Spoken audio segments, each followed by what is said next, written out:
Sorry about Mel, that. hi. Hi, How are you doing? I'm okay. How's the West Coast today? Well, I was going to have the camera pointed that way, but it was a little bit overcast and now it's looking extremely Angelino. But where are you and coming to us from in the world?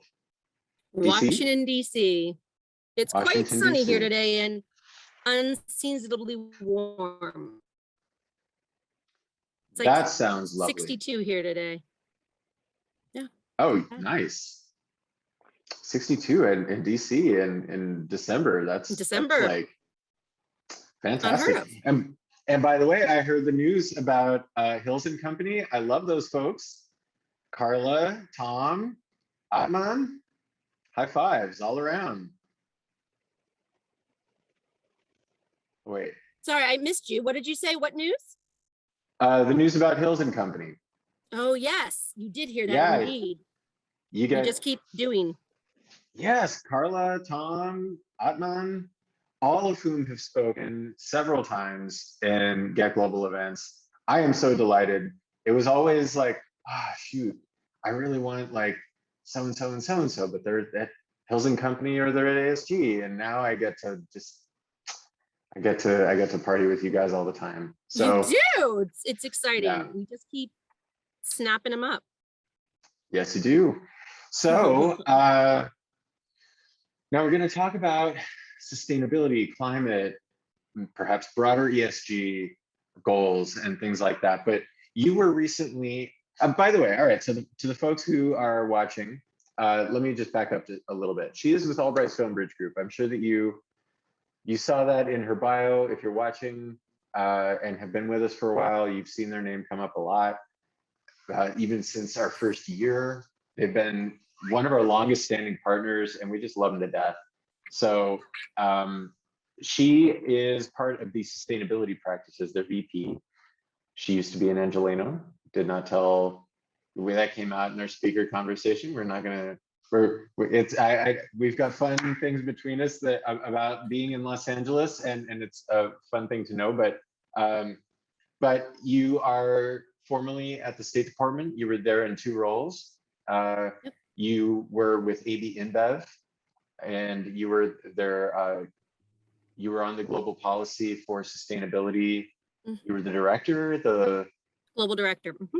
global director, yes, of that program. And I think because most of the folks who are watching are in the private sector, what did that mean? What did that look like for you? How did you do it? What was At AB your, InBev, that piece yeah, you at mean? AB InBev, yes.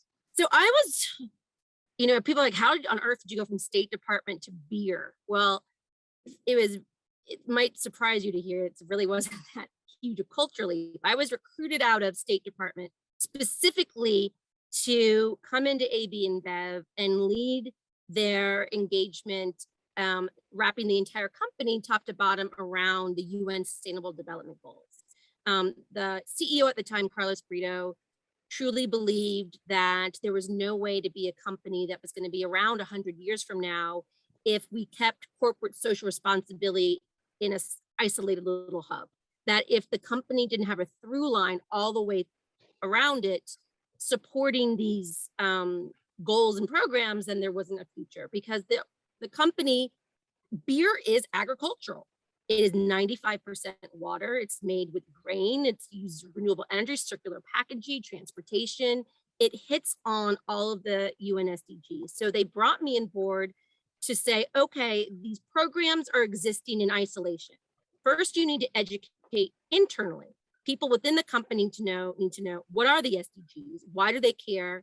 Why does it matter that they take the program that they're doing and find partners, either other private sector partners, foundation partners, or UN partners to build and expand upon it? Like, why does that matter? And then the other part of my job was to build partnerships within the multilateral system with the UN, with the World Bank, with the IMF, to expand on the programs that we were already doing. And so that's what I did. And it was a blast. It was always fun to hear people say, I had no idea that AB InBev or that beer was this involved.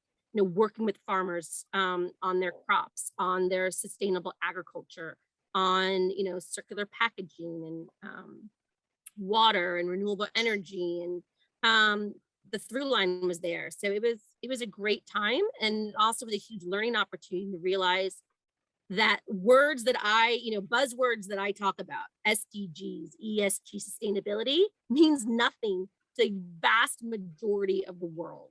That you can't, you know, that there's a big learning curve with what we do and why it matters, and why they probably are already involved in it and don't even know it, and how their choices can make a difference. So that was a large part of what I did, and like I said, the huge learning component for myself. Now I'm curious. So you develop these programs. We do hear about things like this, and not just with AB InBev. You know, a lot of folks in the agricultural space seem to be taking this really seriously now. Like Land O'Lakes, for instance, they come and interact with us from time to time, and I'm very happy to see a lot of attention paid in that industry to these kinds of things. But I mean,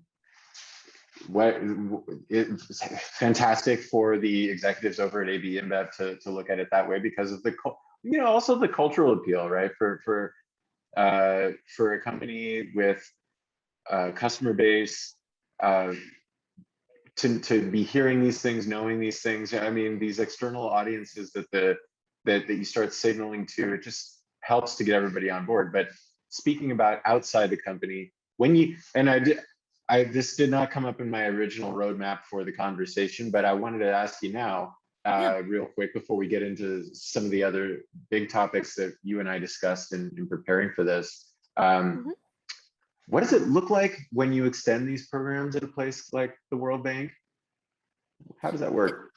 Well, the World Bank is a little bit of a different beast, in that the UN, by its mandates, cannot directly partner with a private sector organization. So what it looks like is that we basically come to an agreement. Okay, we both want to do this. So how about this? You do this part, we'll do this part. We know that these parts go together, but we can't sign something that says, you know, we are, you know, officially working with you. So it's a little bit different. I mean, for a beer company, a large challenge was to break that down. No, you know, a knee-jerk response is, it looks bad for us to partner with alcohol. Sorry, you know, we're the UN, we're the World Bank, like, we're not going to partner with alcohol. So it's an additional step that probably, you know, many other sectors won't have to take. But to explain, yes, we are. We are also, you know, the #1 users of roads where we have breweries. So we really make a lot of sense to work and help you with infrastructure and transportation issues. You know, we work with our farmers directly, not wholesalers. So, you know, we are huge supporters of the agricultural communities. When, you know, crises happen and communities don't have water, we stop I keep saying we, clearly I haven't been with ASD that long. They stop their breweries and, you know, help with watersheds and clean water issues. But what it really comes down, the first step is convincing them that you're sincere. The UN, multilateral organizations, and even, you know, foundations aren't interested in greenwashing. They're not interested in helping you with your PR. If you're in this to boost your, you know, your street cred, it's not going to fly. You have to really demonstrate to these organizations why partnering with them is a win-win, why it is helping the communities, why it's helping people or planet. And it has to be based in data and real proof, or they're going to say no. You can't just come in with you know, idea that you just had, because you're going to have to demonstrate why they should take a risk with the private sector, and make sure it's not just about profitability. How good are they at sniffing that out? Well, it honestly, it depends on the need. I think if they really need you, they're gonna, you know, maybe turn a blind eye. But at the end of the day, profitability is not a negative thing.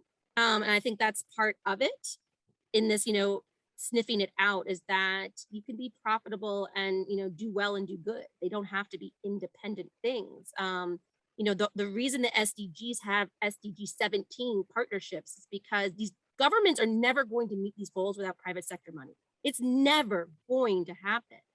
And then for the UN that created the SDGs to then turn and say, I'm sorry, we won't partner with you to do it, is incredible hypocrisy. And so I think that kind of realization is slow because things move at glacier speed within the UN. But all you really have to do is point to SDG 17 to say, you guys said how important this is. You recognized it. And that tends to soften, the maybe hardliners into considering partnerships. I was always curious about how that worked. Especially, the unusual folks, partnering with the US government or a government and that we can identify and understand and know, that's one thing, but it's all those intergovernmental organizations out there that it's been a little bit of a mystery, but yeah. So speaking of UN and getting together and demonstrating something real, want to get your sense about COP26. We've read a lot about it in the news. We heard a lot about it.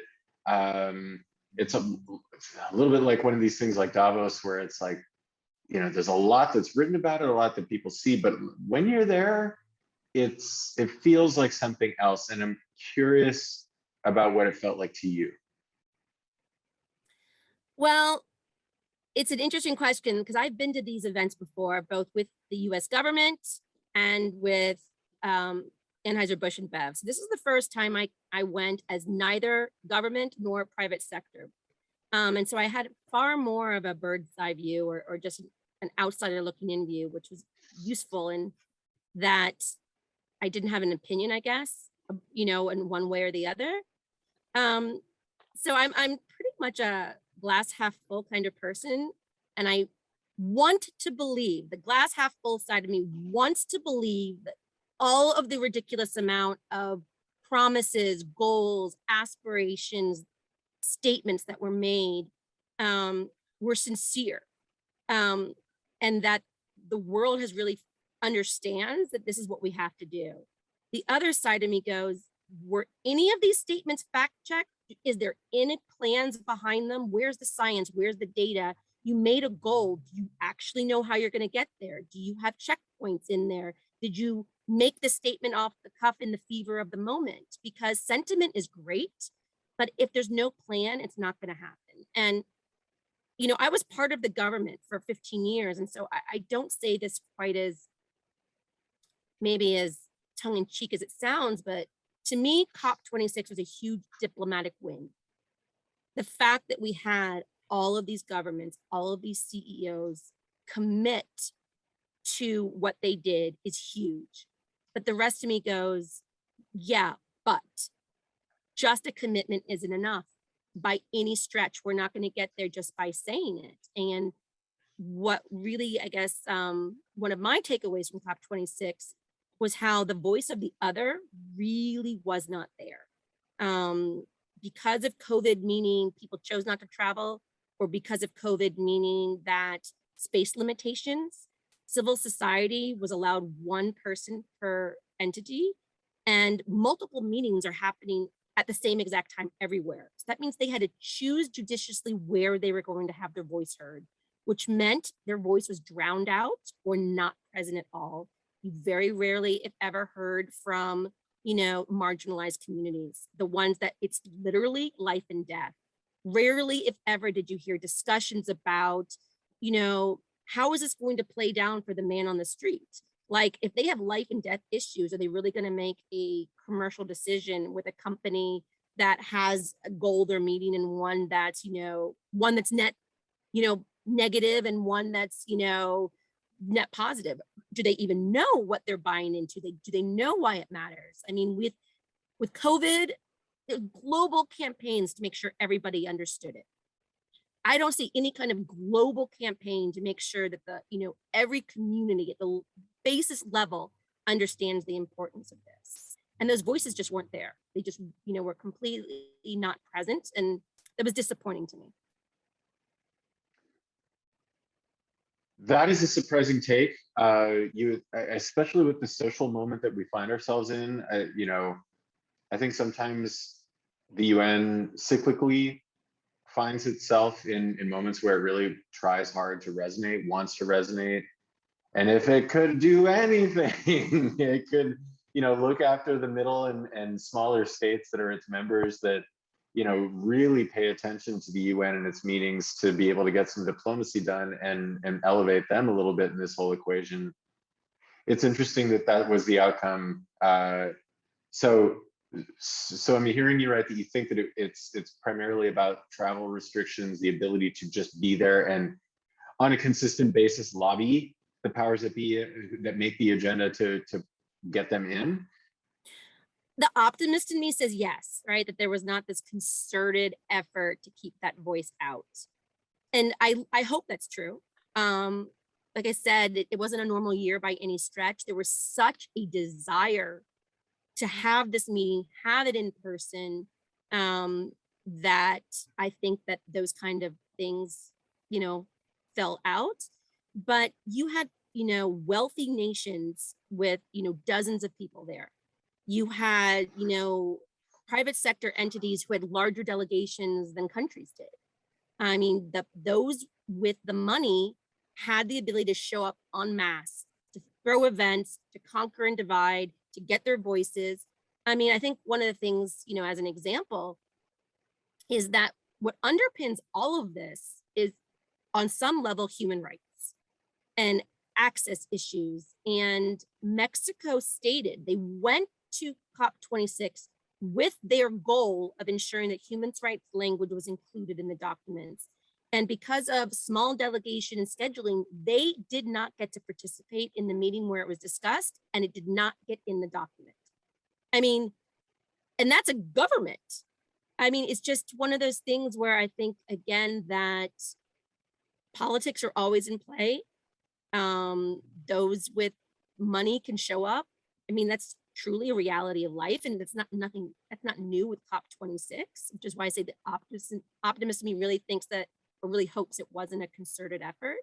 But at the end of the day, where I did hear the voices of those were in usually Q&A sessions. They weren't on the panels. They weren't the ones, hosting the meetings. But the few times I heard the voices was in Q&A sessions where they made their voices known to say, what has been discussed is not representing my reality in any way, shape, or form. And that, at the very least, needs to be said out loud, even if it's only in a Q&A. And those were the moments that really resonated with me. When you've got people who are literally saying this is life and death, or this is my reality and it's not reflected here. And it's not just me, it's my entire community. You kind of have to stop and go, what are we talking about? This is the voice that needs to be in the room, with the person on the ground who it's affecting. That voice is far more impactful to me about how policy should be created than a government who has a very different, has a political reasoning for what it's talking about. So the optimist in you says this. What is the, I hate the word realist, unless you're an IR scholar, but like, what does the cunning, shrewd Mel have to say about why things look the way that they did? I think the truth is that we don't know how to get there, and we're afraid to say it out loud. And when you have those where it's life and death, how are you going to look someone in the face and say, I hear you, I have no idea how to do it, and I know that means your community might die. I know that means your island state might not exist. I know that that means that, if you're going to have to choose coal because that's cheapest, and if you don't use coal, your family's going to freeze to death, even though that, goes in. Like, how do you say that? How do you look someone in the face and say, I don't know, or I can't? I honestly don't think we're ready to do it. So instead we say, I want to, I hope to, I agree it's important. But if you have all those other voices in the room, you're going to have to say it out loud. And I think that's why I said it's a diplomatic win. The fact that we could get governments to say out loud and agree that we need to get there is a huge step. And I appreciate that step. I'm not trying to say it's not important, but that's not going to get us anywhere. And I do think it would have been provocative in the best sense to have these voices say, you guys just don't quite get it. When we say this is life and death, we don't have the luxury of not making this goal. Like we don't, like, it is a all or nothing, figure it out, get your best and brightest. You guys can do this. I don't think we were ready to have that mirror put in front of us because we weren't ready. So I guess that realist in me says it was convenient not to have those voices there because we don't have the answers to their questions. Which leads to the folks who are seeming to want to do something, right? The optimist in me is sort of like, wow, finally business is really like looking at this in very serious ways. You know, I think I mentioned this when we spoke recently that I have not seen ESG or sustainability related matters be this high ranking on executives' list of priorities ever. Yeah. As long as I've been beating the pavement in India, certainly as long as I've been programming GetGlobal, it was maybe in the top 10 of certain companies and industries. Now it's like top 5. That talent, managing COVID in some sane way, you know, things like that, right? It's right up there with the top level concerns. And so why do you think that is? You know, you pointed to something that you heard Ambassador Kerry mention when we spoke. You said that it's well, you'll paraphrase him, but it's about how important it's the top. It's being discussed in every boardroom in America. Is that right? Yep, I mentioned this right, earlier today, but I wanted to get it right by your recollection. So why is it? It's got to be some combination of bottom line and top line. Why? I think it's 2 different pieces. I think one is that consumers and stakeholders are far more savvy than they've ever been before. You know, the United States, we're a little bit of a outlier. I don't think that we're quite as on the bandwagon as many other parts of the world, but our consumers and stakeholders, they get it. And they have a choice between 2 different companies, and they know that one is pursuing sustainability policies and goals and the other isn't, they will make a conscious decision and go with the other one. And we're seeing it more and more and more, that you can't discount the savviness of your consumer in this space. Doesn't matter what it is you're producing or what it is your service is. If you don't have a legitimate policy, legitimate goals you're working towards, your consumers are going to go away. And it used to be that, the other part is that sustainability used to be a line item and it was expensive. And so you could either be profitable or you could work out, or you could be sustainable. And now there's a merge. You're not going to be profitable if you're not sustainable. Like, they're together now for the first time, you know, I mean, actually together. So I think that's why Kerry said it's in the boardroom, because if your company wants to survive, you don't have a choice anymore. You have to be working on these goals. And, you know, you and I also talked about, there was a McKinsey study out about the #1 reason that people stay with the company they're working at, leave it, or choose to move to one, is what are they doing on these issues? That was the #1 reason. And so again, your consumers and your stakeholders are also your employees.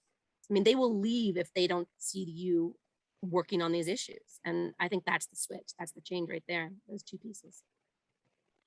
Yeah, this and other I mean, it's amazing to me the degree to which certain things that were kind of nice to have by sort of the keepers, sustainers, arbiters of the workforce zeitgeist, you know, things like the kind of representation that you're seeing in fashion right now, right? How seriously they are taking gender issues and really marginalized communities of all kinds. Bain did a study. It was just last year's luxury report. They've got a new one coming out next month, talking about exactly how important that sort of thing is to millennials and Gen Z. They are making critical decisions about where they're spending their money, and I mean, we're talking like major fact, like top 3 reasons for why they support a company or cancel it in their from their credit card bill, right? So one thing that I'm curious about here is you mentioned a give and take, or one gets more than the other. Is profitability and sustainability. They're one and the same now if you want to be selling to someone. But what I'm curious about is that with enough passage of time, with enough people being involved in and with enough technology, have the costs come down to be able to be sustainable without thinking that you're making that kind of a sacrifice on profitability the way that you used to? I think it completely depends where you are on your journey. I mean, I think that not everyone's at the same place. Some are just realizing, that they have to get on. Some are only done, one small piece and realize they need to expand, and others have full-fledged programs going and are realizing that they have not been, sharing that externally in a way that they're, sharing their story with their own stakeholders. But I do think that as technology comes along, these choices that we're having to make on how we're doing production, where we're sourcing, what our supply chain looks like, once everyone starts getting to the same place, I think the costs will come down. And I think that's one of the challenging places, and that came out of COP, which was, again, so interesting, is that usually private sector doesn't want governments in their lane. Like, don't regulate us. Like, we'll figure this one out. Thank you. We know what we want. And what was interesting in COP is that over and over again, you heard industries saying, put something down, you haven't gone far enough, governments. And because there's a gap between what governments are committing to and what companies need, there's discrepancies within industries. It's still like competition is over who's doing what now by when, because the regulations by the government aren't where the private sector wants them to be. But I think you're going to see the private sector, because of a competition in this space, are going to be the ones to push the governments to do more and do faster. And that's really interesting to me, to see a competition in the goals, meeting them in the regulatory space, come from the private sector. Let's see here. You mentioned also something about price elasticity. That's you didn't use that word, but in countries where I think people expect to hear, well, I'm just going to buy the cheaper good. It doesn't matter if it's sustainable. You pointed to some counterpoints to that. And is that something that you're seeing? Because it's one thing for the avocado toast crowd, I mean that sarcastically, to be referred to as talking about these things and making their evaluations on where they work and whatnot, as if the boomers are not flippant about certain things. I think anyway. What was the upshot of that? Because I think that people assume a lot about how much or how little people care outside of avocado toast land. What do you see out there? And I'm sure that you saw this a lot at AB InBev and other places where you've had a chance to peek in the door. How much do people actually care?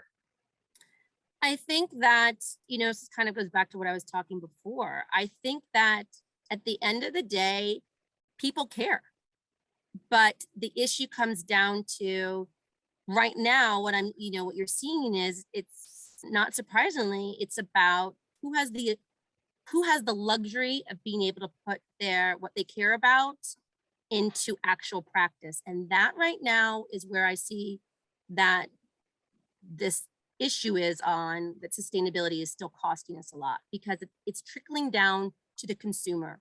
The consumer is the one who is paying for basically companies doing the right thing, because the price hasn't adjusted the technology hasn't come enough of a way that it's either the same price or cheaper to do it that way. And so I think that while people care, if it's too far expensive, they're gonna go with pocketbook. And then you have communities where it's forget pocketbook, it's life and death.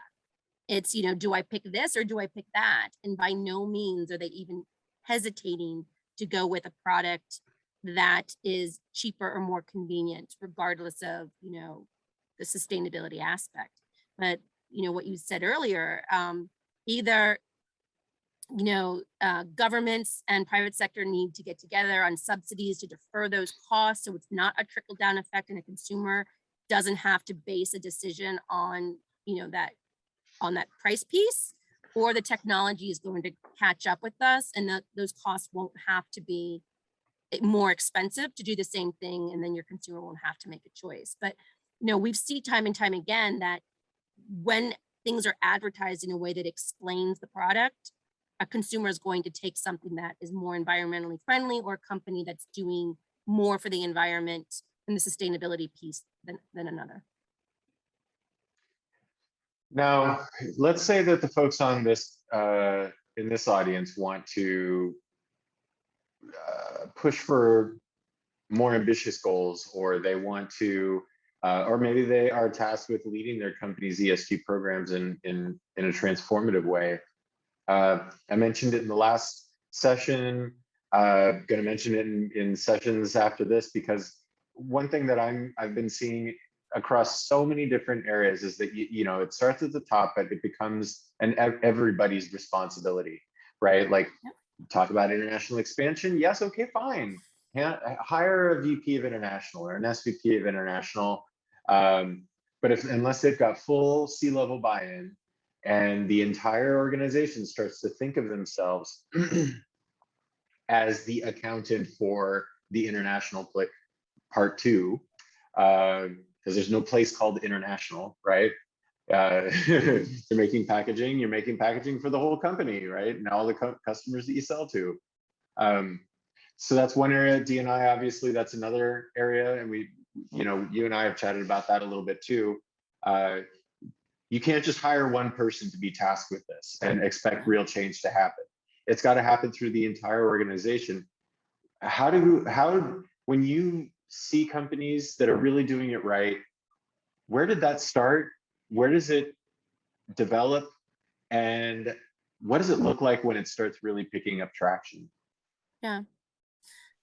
Where does it start? I haven't seen a consistent through line. It's, sometimes it starts with the CEO, and sometimes it starts with, a manager who's been tasked with doing something that is completely not possible with the structure that is within their organization.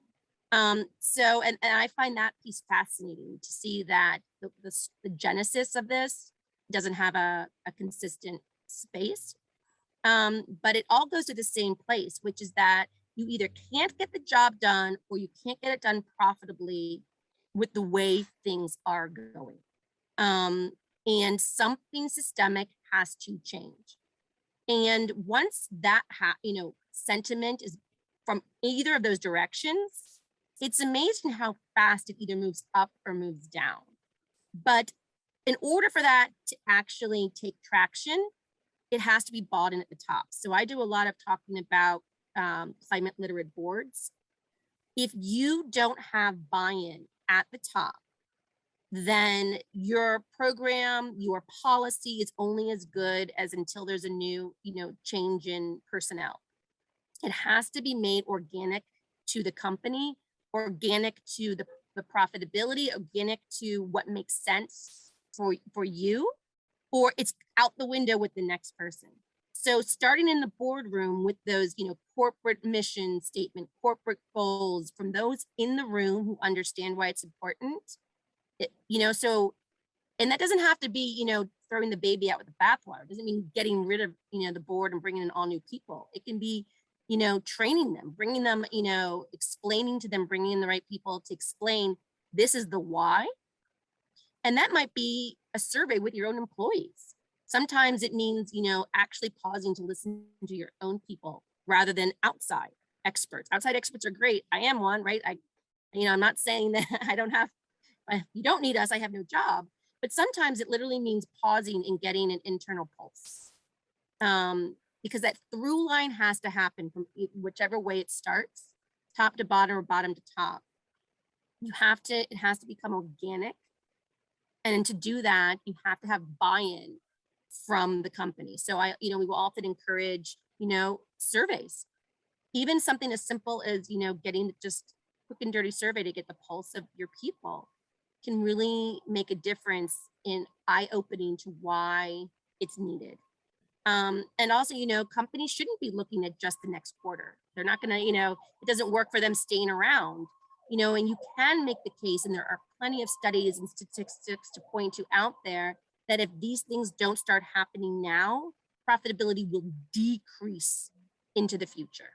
And yes, it takes some time to put those numbers together, but they're all there. The studies are there consistently showing that profitability will go down if these policies don't start going up.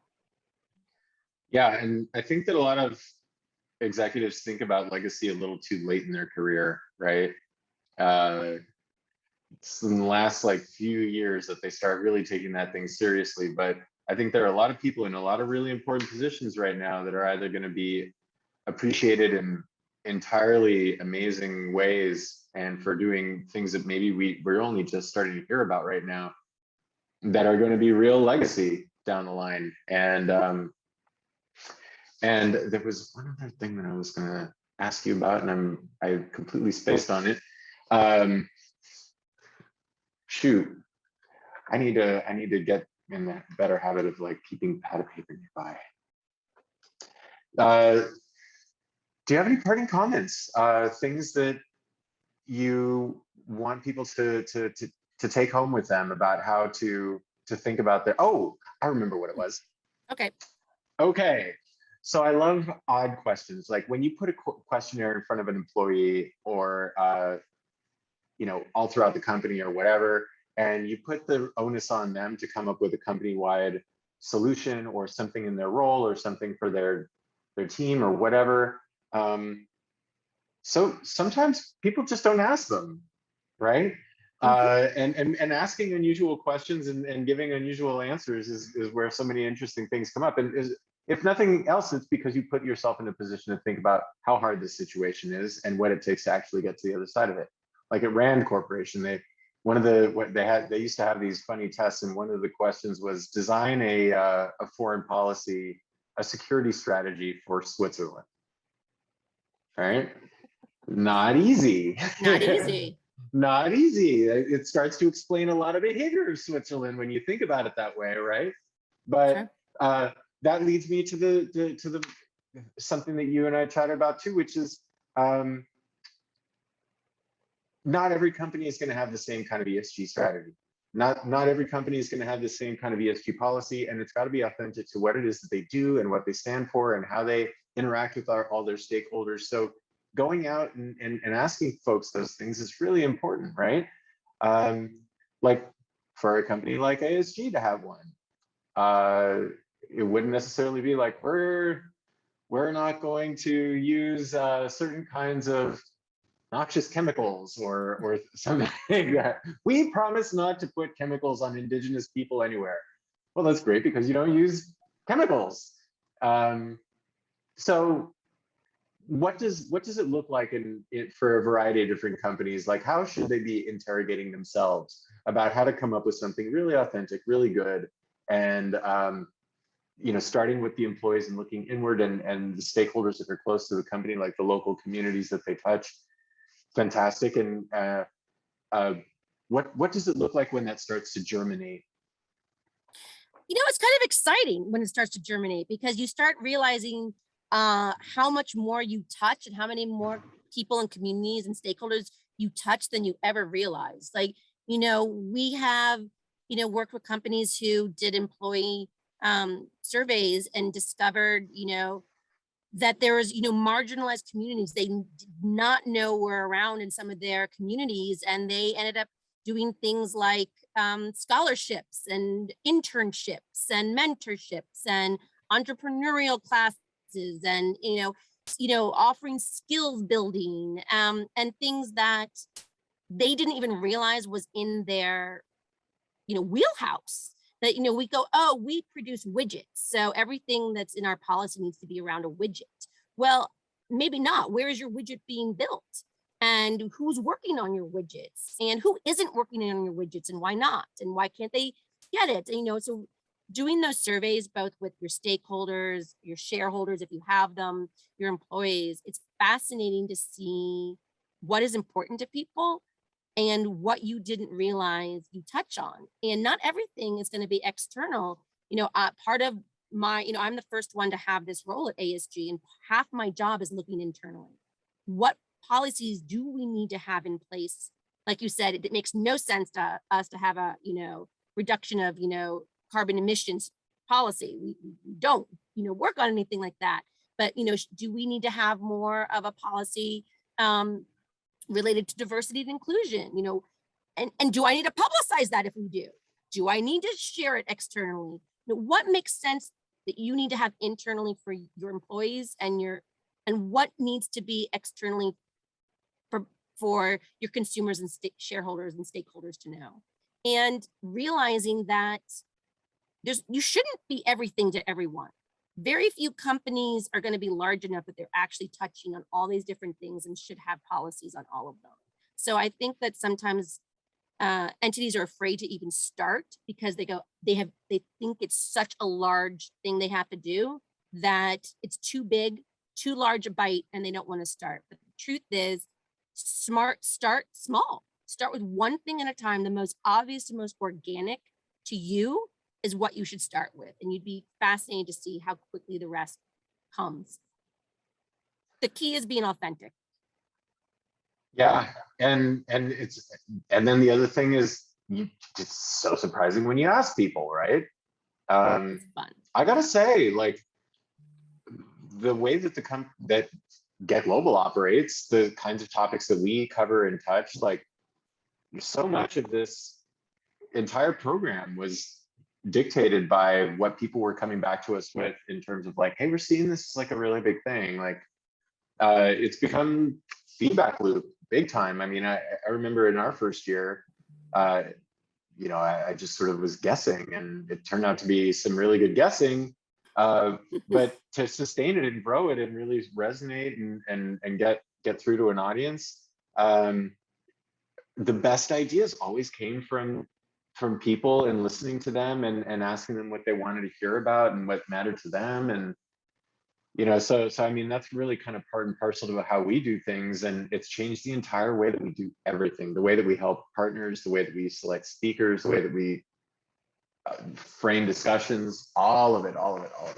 So everybody watching, and you too, Mel, if there's anything that we could be doing better, whether it's the format of what we do, the way that we think about these things, do y'all need me to join like TikTok and be an influencer for you at some point? Won't be starting up an OnlyFans, but I'm thinking about a lot of these things, and it's in these kinds of terms. Like, what kind of topics are really super important to you? We got involved in all kinds of things with like ELM and stuff like that, simply because folks came to us and they were like, hey, you've got a basket of resources over here that folks need. We know that you're focused on international, but we need it here. So we ended up doing some things here. So I'm fully bought into what you just said about asking people about what they need and what they think ought to be. It's done so much for GetGlobal and for me personally, 100%. And you guys have been lovely. ASG, I'm so glad that you've got Carla and Tom and Adnan now, and it's wonderful to be able to collaborate with you. I know that this is our first one. I hope you come back and hang out. Yeah, get out there, talk to the ASG team, and we've got there are a lot of people out in DC to go and visit, so you might be seeing me soon. Hope so. I think. Do you have a closing comment that you'd like to make? I think the only closing comment is I know I said a lot of glasses half empty kind of statements, but I'm optimistic. I think that at the end of the day, you know, we're going to figure this out. We have very, very smart people. Technology changes all the time. And then as long as everybody starts the process, whatever that means, starts asking questions and actually starts listening to answers, I think we're going to get there. Good things. I'm optimistic. Some people accuse me of being just too dark, too like risk and disaster thinker, or like risk analyst style. Like, we want solutions, Julian. We're business people. We're enthusiastic. One reason for me being optimistic is that so many people roared in and say, hey, you've got to do something on ESG. You've got to do something on sustainability. So we'll be chatting in the future, I hope. Thank you for coming and joining us, Mel. Absolutely. I really appreciate it. Best of luck with the rest of the conference. Thank you very much. Really appreciate it. And to my globalizers on the line here, we're going to take a short break, and we're going to come back in 12, 13 minutes. So I don't have any lobby music for you. I had something that I was going to play for you, but